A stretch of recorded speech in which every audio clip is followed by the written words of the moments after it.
থিনথিনি পাথরটা তো দেখালাম তোমাদের। আমার যা মনে হয়েছে ওর ভিতর হয় ফাঁপা বা মেটালের কিছু আছে পাথরটার ভিতরে। মানে পাথর দিয়ে ঘা দিলে একদম মেটালের মতো আওয়াজ। এমনি উপর থেকে শুনলে একরকম, আবার কান ওই পাথরের গায়ে কান দিলে আর এক রকম শব্দ। থিনথিনি পাথর থেকে এবার আমরা যাব উল্টা পানিতে। উল্টা পানি যাওয়া মানে প্রপার মঈনপটে ঢুকে যাওয়া। এখান থেকে 35 কিলোমিটার। উল্টো পানি জায়গাটা হলো, আমরা জানি যে জল উপর থেকে নিচের দিকে যায়, এখানে নিচে থেকে উপরের দিকে যাচ্ছে, ওই জন্য উল্টা পানি নাম।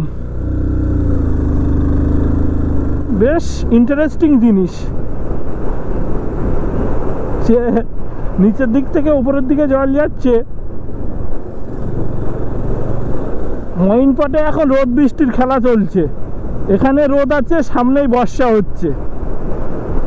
তো যত মঈনপটের দিকে এগোচ্ছি ল্যান্ডস্কেপ আরও চেঞ্জ হয়ে যাচ্ছে, জনবসতি একদম কমে আসছে। আরও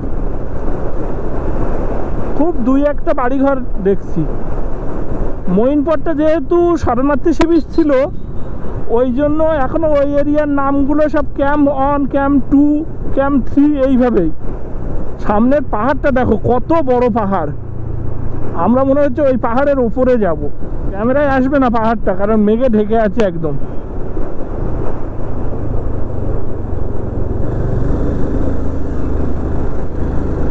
একটু আগে দূর থেকে যে পাহাড়টা দেখছিলাম সেই পাহাড়ের উপরে এই উঠছি। আমার আইডিয়া বলছিল এর উপরেই হবে মঈনপট। এখন দেখা যাক নাকি আবার ও পাশে গিয়ে নামতে হয় পাহাড় থেকে।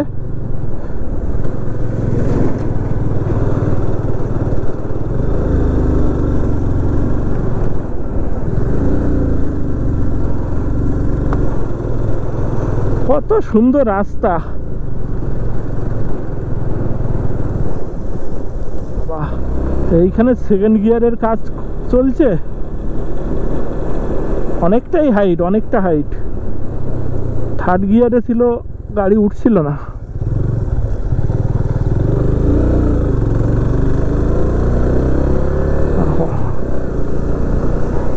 এটা অনেকটা উপরে উঠতে হবে যা বুঝছি। নিচে থেকে যখন নেতারহাটে পাহাড়ে ওঠা হয় যেমন রাস্তা একদম একই রকম লাগছে। আমার ছবি দেখে ভিডিও দেখেও আইডিয়া একটা হয়েছে যে অনেকটা নেতারহাটের মতো। নেতারহাটটাও খুব সুন্দর জায়গা। আমরা গিয়েছিলাম বর্ষার পরপরই, মানে পুজোর সময় গিয়েছিলাম অক্টোবর মাসে। খুব সুন্দর ভিউ পেয়ে গেছিলাম। ভ্যালিগুলো একদম সবুজ হয়েছিল, আর যত ঝর্ণা ছিল সবগুলোতে ফুল জল।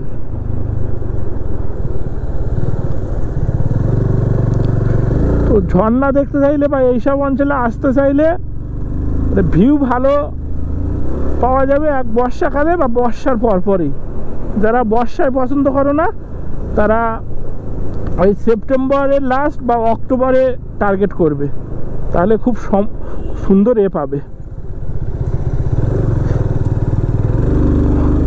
এই মঈনপট জায়গাটার সন্ধান পেয়েছিলাম 6-7 মাস আগে, আর এখানে তো ভালোই টুরিস্ট আছে দেখছি। সব রাস্তার পাশে দাঁড়িয়ে দাঁড়িয়ে ফটো তুলছে।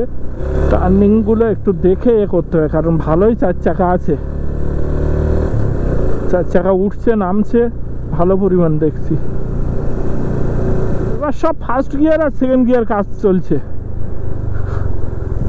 একদম সিকিম দার্জিলিংয়ের মতো। বাপ রে বাপ,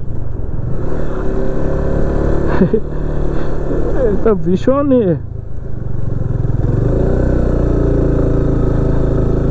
ভীষণ হাইটে উঠছি, ভীষণ হাইটে। ক্যামেরাটা বন্ধ করব, হাত দেওয়ার সুযোগই পাচ্ছি না। পাহাড়ের উপরে একটা ভিউ পয়েন্টে দাঁড়িয়েছি।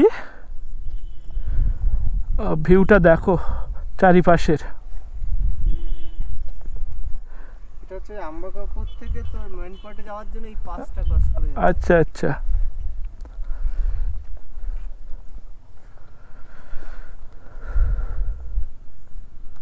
কি বর্ষা হবে ওদিকে নাকি?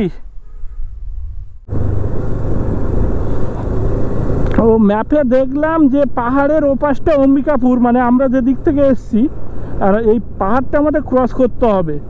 ওপাশে নিচে নামলে মইনপট।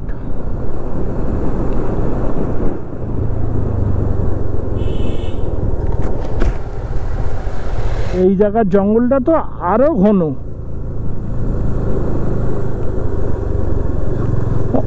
অন্ধকার করে আছে, না আলো ঢুকছে না। এই জায়গার ওয়েদারটা দেখো,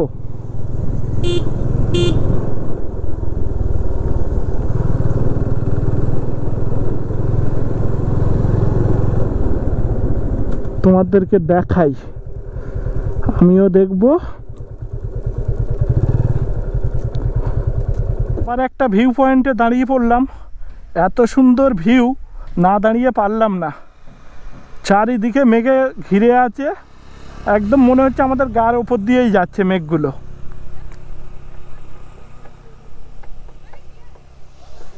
দেখো এই ভিউটা দেখো।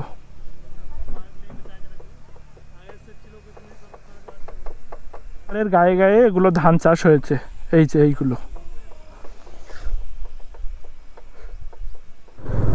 পাহাড়ের উপরে এই জায়গাটা সমতল জায়গা, মানে টেবিলের উপর যেমন থাকে। এখানে অনেক গ্রাম আছে দেখছি, বেশ মানুষজনও আছে। সেই যে একটা কবিতার লাইন আছে না, মেঘ এখানে গাভীর মতো চড়ে, একদম ওই লাইনটা হচ্ছে মইনপটের জন্য পারফেক্ট। সাথে একটা ওয়াটারপ্রুফ কেস যদিও এনেছি, কিন্তু ওটাতে ভয়েস রেকর্ডিং ভালো হয় না, কারণ মাইক তো খাটানো যায় না। এটা ম্যাগি পয়েন্ট, নৈতিক এখানে খাবে বলছিল, খেলে হয়, মন্দ নয়। বেশ লোকজনও আছে। এখন এই যে জায়গাটা আছি এটার নাম হচ্ছে ম্যাগি পয়েন্ট। এই যে একটা দোকান আছে আর ওই লেখা ম্যাগি পয়েন্ট। তো নৈতিকের ইচ্ছা হয়েছে এখানে খাবে। এই জায়গার অবস্থাটা দেখো, পুরো মেঘ ঘিরে ধরেছে, সামনে কিচ্ছু দেখা যাচ্ছে না, কিচ্ছু দেখা যাচ্ছে না। বলছিলাম না যে হিল স্টেশন,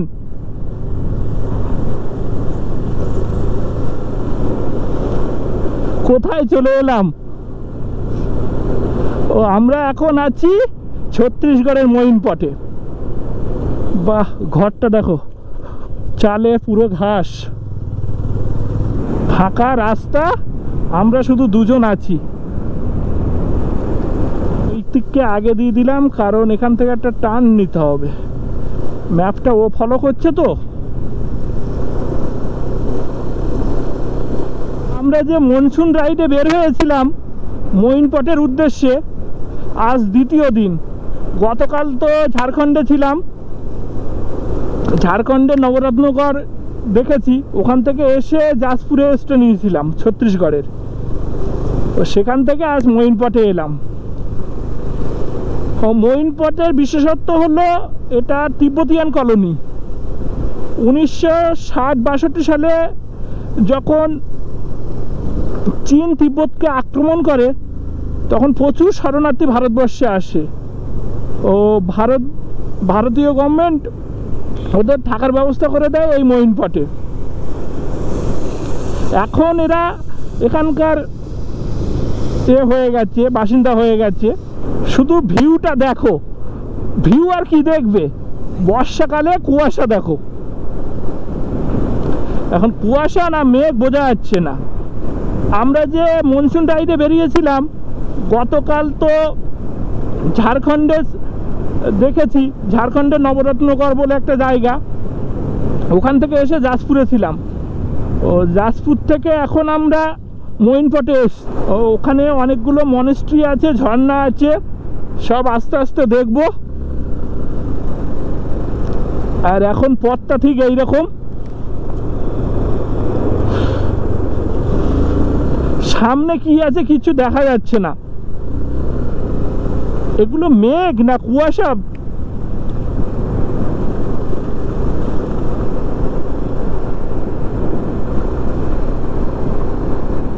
সত্যি মঈনপট অনন্য সুন্দর।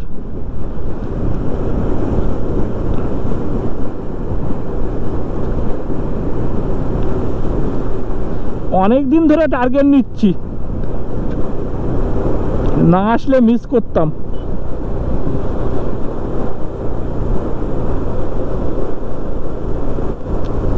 এই পথে আর কি কথা বলবো, তোমরা শুধু এনজয় করো রোডটা।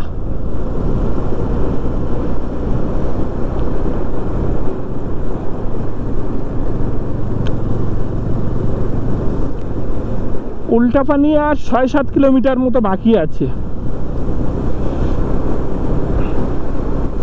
আজ আর কাল কোনো তাড়াহুড়ো করব না। আমাদের পাশের রাজ্যেই যে এত সুন্দর জায়গা আছে কজন জানি।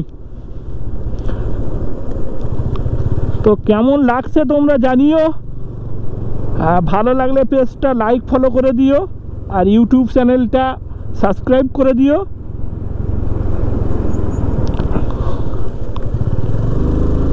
ফেসবুক পেজেই যে ছবি আছে প্রোফাইল পিকচার, ইউটিউবেও একই, স্বপ্নময় বলে সার্চ করলেই পেয়ে যাবে।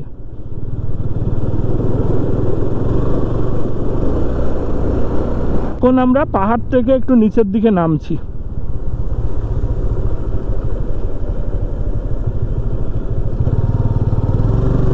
সব জায়গারই এক একটা ঋতুতে এক এক রকমের ভিউ পাওয়া যায়। ওই যে ওই জঙ্গলটার ভিতর দিয়ে আসলাম, এইখানটা অতটা কুয়াশা নেই, ওর ভিতরে প্রচুর কুয়াশা ছিল। কুয়াশা বলো আর মেঘ বলো।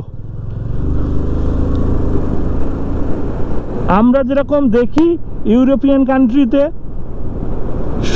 বড় বড় ভ্যালি, তার মধ্যে দিয়ে কালো পিচের রাস্তা চলে গেছে, ঠিক ওই রকম এই জায়গাটা। ভ্যালির বুক ছিঁড়ে কালো পিচের রাস্তা চলে যাচ্ছে। দেখো তোমরা ফিল করতে পারবে। আমি অবশ্য কোনো জায়গার সঙ্গে কোনো জায়গা মিলাতে চাই না, সব জায়গারই এক একটা সৌন্দর্য আছে, নিজস্বতা আছে। আবার মনে হচ্ছে আমরা মেঘের ভিতরে যাব, সামনেই মেঘ। ক্যামেরাটা খোলা ছিল বর্ষা হচ্ছে বলে, তো না লাগিয়ে পারলাম না। এই ভিউ মিস করা যায়? পরবর্তী সময় এইগুলোই তো স্মৃতি হয়ে থাকবে। আমি সব সময় বলি যে যখন আর ঘর থেকে বেরোতে পারবো না, বাইক রাইড করতে পারবো না, তখন এগুলোই দেখে মন ভালো হয়ে যাবে। চলে এলাম নাকি? মনে তো হচ্ছে চলে এসেছি, কিন্তু সামনে তো খারাপ রাস্তা। আমরা এই এসে গেছি উল্টাপানিতে। জায়গাটা দেখো, এই দিকে নিচু, এই জলটা এই দিকে আসছে, এই যাচ্ছে, এই ওপরের দিকে যাচ্ছে। দেখো কাগজ দিই দেখি, এই দেখো ওপরের দিকে যাচ্ছে। ক্যামেরায় এটা বোঝা যাবে না ঠিকঠাক।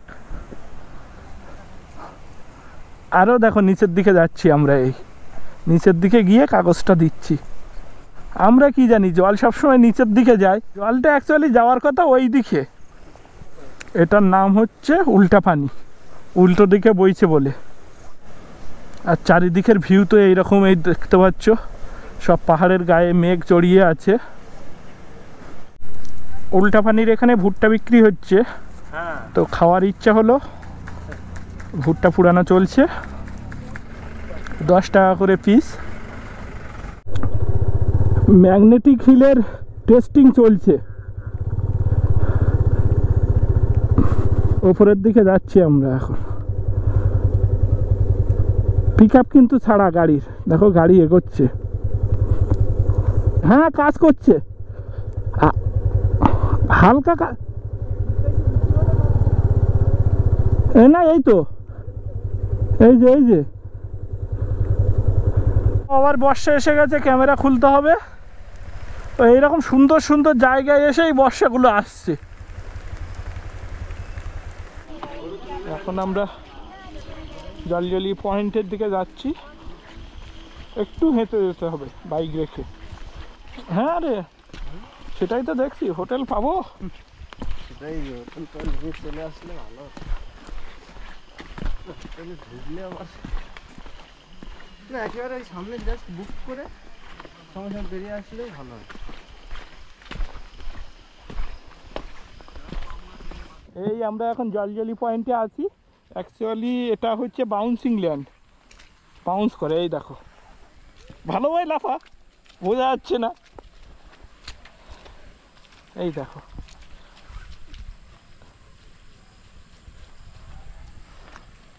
লাফি ওঠ, লাফি ওঠ। হ্যাঁ বোঝা যাচ্ছে, ভালোই বোঝা যাচ্ছে। এই দেখো জলের দিকটাই দেখো।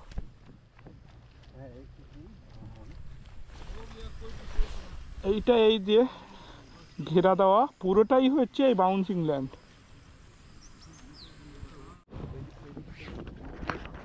হেভি মজা পাচ্ছি লাফিয়ে। দেখ দেখ, ওয়েট হওয়ারও সুবিধা আছে।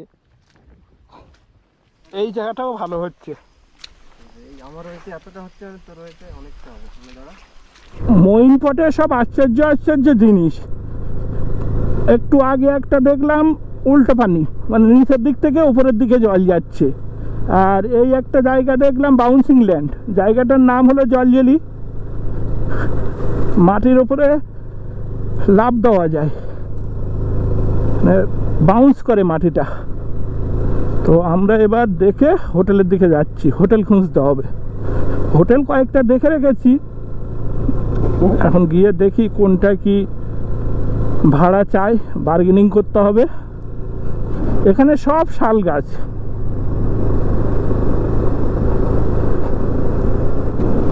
আসার সময় কিন্তু এই কুয়াশাগুলো ছিল না, এখন দেখছি চারিপাশে ঘিরে ধরেছে। আজকে অনেক তাড়াতাড়ি হোটেলে ঢুকে যাব, ফুল রেস্ট। কালকেও খুব বেশি বাইক চালাতে হবে না। আজকে এখনো অবধি 221 কিলোমিটার চালালাম। এই পাশে ল্যান্ডটা দেখো, পুরো সবুজ হয়ে আছে। কালকে এই রাস্তা দিয়ে যাব। টাইগার পয়েন্ট আছে আর একটা সানসেট পয়েন্ট আছে, ওই দুটো কাল দেখব। মইনপট এখনো অবধি দারুণ লেগেছে, দারুণ।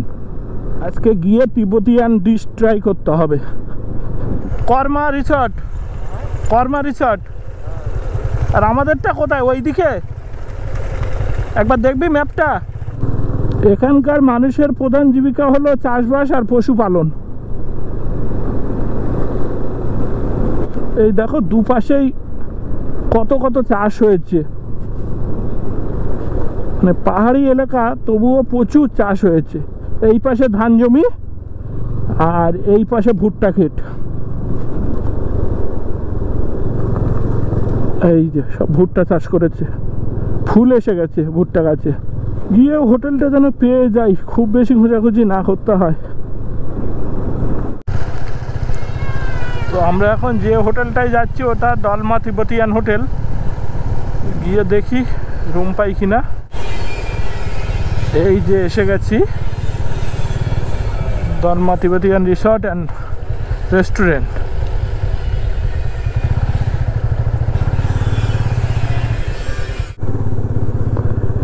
এই দেখো এখানে সব পথের পাশে পাশে এরকম বৌদ্ধিস্ট প্রেয়ার ফ্ল্যাগ।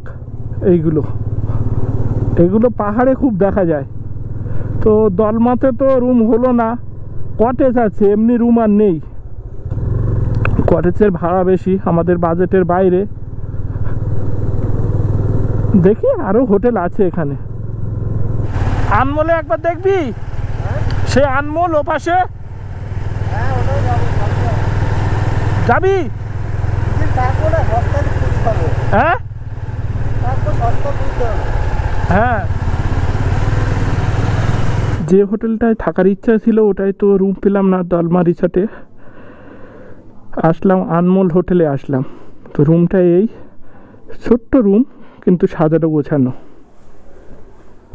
এটা 1000 টাকা নিল। 1000 টাকার নিচে এখানে কোনো রুম নেই, কোনো হোটেলে। আর এই হলো ওয়াশরুম, পরিষ্কার পরিচ্ছন্ন।